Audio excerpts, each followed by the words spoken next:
Je lui demandai ce qui se passait. Il me répondit « Il y a un type ». Il me regardait pendant que je pissais. Soulagé que ce ne fut pas un ours affamé et enragé, je faillis rire. Un type ? Et alors ? Peut-être un randonneur matinal qui l'avait regardé de travers pendant qu'il jaunissait la neige. Rien de grave. Je commençais à rigoler et lui demandais si c'était vraiment ça qui lui faisait peur. Et là, Connell me dit, il avait une arme.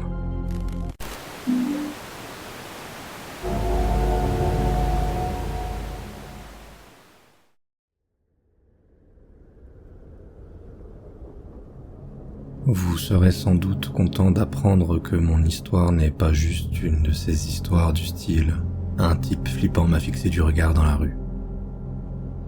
C'est le récit de la fois où mon meilleur ami de la fac et moi faillîmes nous faire tuer dans les bois. Je sais déjà ce que certains auditeurs pensent. Failli se faire tuer ? Ça va surtout vouloir dire beaucoup de regards inquiétants et très peu d'actions concrètes. Eh bien, accrochez-vous, messieurs dames les sceptiques, parce que j'ai l'histoire et la cicatrice pour le prouver. Je ne sais pas ce qui nous passa par la tête pendant nos études, à moi et à mon pote Connell. Mais durant les premiers mois de notre deuxième année à Denver, nous étions à fond dans une espèce de délire survivaliste. On vivait ensemble hors campus, bossions tous les deux à temps partiel, et n'étions qu'à 2 pas de lieux comme Chief Mountain ou Mount Blue Sky. Nous nous étions mis de plus en plus à la randonnée, à la fois pour faire du sport et pour nous vider la tête. Nous randonnions déjà pendant notre première année, quand nous vivions sur le campus. Mais une fois installés dans un appartement près de Colfax Avenue, on regarda un film un soir, vers la mi-octobre. Le film s'appelait Alive, si je me souviens bien. Alive raconte l'histoire d'une équipe de rugby sud-américaine dont l'avion s'écrase dans les Andes. Blessés, gelés, les survivants sont contraints de manger la chair de leurs camarades morts pour survivre. Et l'énergie qu'ils tirent de ce cannibalisme leur permet finalement d'organiser leur propre sauvetage. C'était un film incroyable et en plus basé sur une histoire vraie, ce qui nous marqua encore davantage. On ne pouvait pas s'empêcher de se demander ce que nous ferions, nous, dans une situation pareille. Et surtout, à quel point il faudrait avoir faim pour envisager de manger le corps de ses amis. Évidemment, ce n'était pas quelque chose que nous voulions, ni pouvions réellement tester. Mais on se dit qu'on pouvait essayer ce qui s'en rapprochait le plus. Aller en montagne en plein cœur de l'hiver et tenter de camper une nuit ou 2, juste pour voir si nous en étions capables. Et c'est là que je vous récite le fameux « Surtout, ne reproduisez pas ça chez vous ». Le camping sauvage est déjà risqué dans les meilleures conditions. Alors, en plein cœur de l'hiver, c'est une idée incroyablement stupide. Mais évidemment, Connell et moi, jeunes étudiants idiots que nous étions, trouvions l'idée géniale. On commença à planifier un week-end de camping pour après les fêtes. On en parla encore pendant Noël, et dès le premier week-end après la reprise des cours, on prit la voiture jusqu'au lac d'Echo Park, près de Rogers Peak. On gara la voiture là-bas, puis on s'enfonça dans la forêt enneigée en direction du mont Goliath. Après quelques kilomètres, on trouva l'endroit parfait, un coin bien abrité, entouré de pins. On posa nos affaires et on commença à dégager un espace pour le campement. Je vais vous épargner le récit détaillé d'à quel point camper dans ces conditions était horrible. Mais franchement, c'était l'enfer. Tout restait humide en permanence. Nous avions du mal à maintenir le feu, et on dormit à peine. C'était tellement pénible qu'on décida de plier bagages vers 6h30 ou 7h du matin, afin de profiter de la première lumière du jour pour retrouver la voiture et dégager de là au plus vite. Direction des douches bien chaudes. J'utilisais mon réchaud Jade Boil. Si vous n'en avez pas, prenez-en un pour nous faire du café en toute sécurité à l'intérieur de la tente. Une fois réchauffés et bien caféinés, on commença à ranger nos affaires. Connell termina 1 minute ou 2 avant moi. Il ouvrit la fermeture de la tente et me dit qu'il allait pisser. Je grognais simplement, encore à moitié endormi, et continuais ce que je faisais. Quelques instants plus tard, Connell revint. Mais au lieu de rentrer, il s'accroupit à l'entrée de la tente et me demanda à voix basse « Ton couteau est à portée de main ?» La première chose que j'avais pensé, c'est qu'il avait vu un ours. Cela arrivait qu'il sorte plutôt de l'hibernation, et sans nourriture, il pouvait être très dangereux. Je lui demandai ce qui se passait. Il me répondit « Il y a un type. » Il me regardait pendant que je pissais. Soulagé que ce ne fut pas un ours affamé et enragé, je faillis rire. Un type ? Et alors ? Peut-être un randonneur matinal qu'il avait regardé de travers pendant qu'il jaunissait la neige. Rien de grave. Je commençais à rigoler et lui demandais si c'était vraiment ça qui lui faisait peur. Et là, Connell me dit, il avait une arme. Même ça, sur le moment, ne me fit pas paniquer. Certes, le gaz était clairement hors saison pour chasser quoi que ce soit, à part peut-être de l'élan ou du mouflon.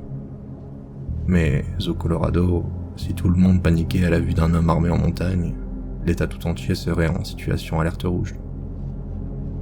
Je ne sais pas si j'étais trop fatigué, trop gelé ou trop pressé de rentrer chez moi, mais je ne compris pas la gravité de la situation. Peut-être que Connell expliquait mal. Toujours est-il que je restais assis là, confus, alors que nous aurions dû fuir immédiatement. Puis d'un coup, Connell tourna la tête dans l'autre direction. Je l'entendis crier, puis il se retourna vers moi et hurla « Sors de la tente !» Je n'avais même pas fini de ranger, mais je me précipitai dehors. Et là, je vis ce qui avait terrifié Connell. C'était un chasseur. Un chasseur solitaire, avec une cagoule, type balaclava, couvrant entièrement son visage. Et il ne dit pas un mot pendant que nous nous levions et reculions lentement. Je ne me souviens plus exactement ce que nous avions dit, mais c'était quelque chose comme « On veut pas de problème. Désolé si on est sur un terrain privé, on ne savait pas, on s'en va. » Nous parlions, encore et encore. Le type ne répondait pas. Puis, soudain, il leva son fusil et visa vers nous. La suite est floue. Je me souviens seulement de l'avoir vu lever l'arme. Puis on se retourna et on courut comme si notre vie en dépendait. Parce que c'était le cas. Le premier coup de feu fut le bruit le plus fort que j'ai jamais entendu. Il résonna partout pendant que nous fuyions à travers les bois. Une éternité sembla s'écouler entre le premier et le second tir. Je me souviens avoir pensé, ils visent encore, c'est fini, je suis mort.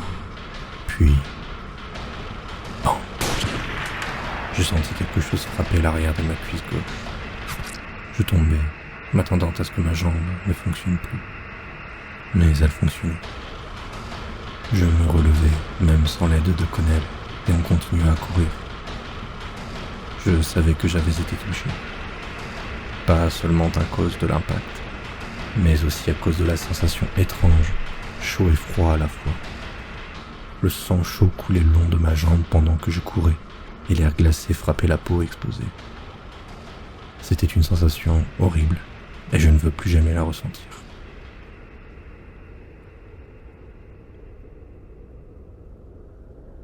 Pour faire court, on réussit à descendre de la montagne.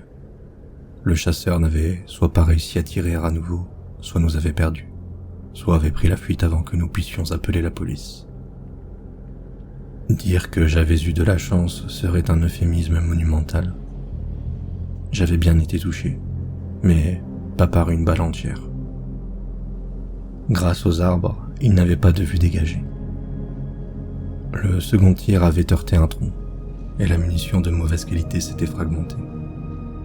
Un éclat avait littéralement ouvert l'arrière supérieur de ma cuisse pendant que je sprintais dans la neige. Le médecin me dit que Si la balle avait frappé l'arbre différemment ou si j'avais couru un peu plus lentement, l'éclat aurait sectionné mon artère fémorale.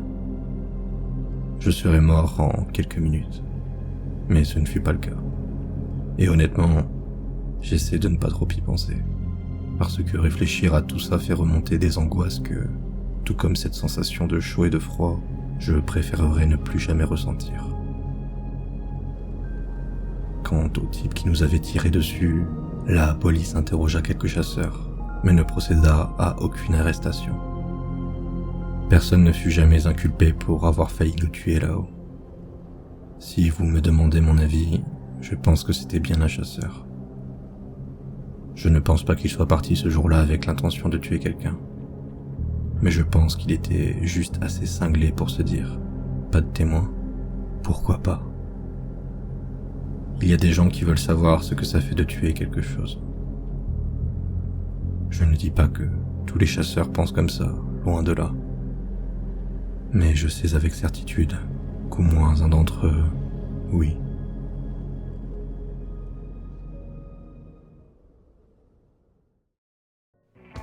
Alors, qu'avez-vous pensé de cette histoire ? Donnez-moi votre avis en commentaire. J'espère que cette vidéo vous aura plu. Si c'est le cas, devenez un fidèle et abonnez-vous pour ne rater aucun futur épisode. Un grand merci aux contributeurs Tipeee qui soutiennent la chaîne. Leur générosité est énormément appréciée. N'hésitez pas à m'aider vous aussi si vous le pouvez, lien en description. Si vous avez des histoires personnelles à raconter, n'hésitez pas à tester votre plume et m'envoyer par mail vos écrits. De même, s'il y a des histoires particulières que vous aimeriez m'entendre lire, faites-moi en part plus bas. Et je vous dis à bientôt pour d'autres frissons et histoires d'horreur en ma compagnie. Biou.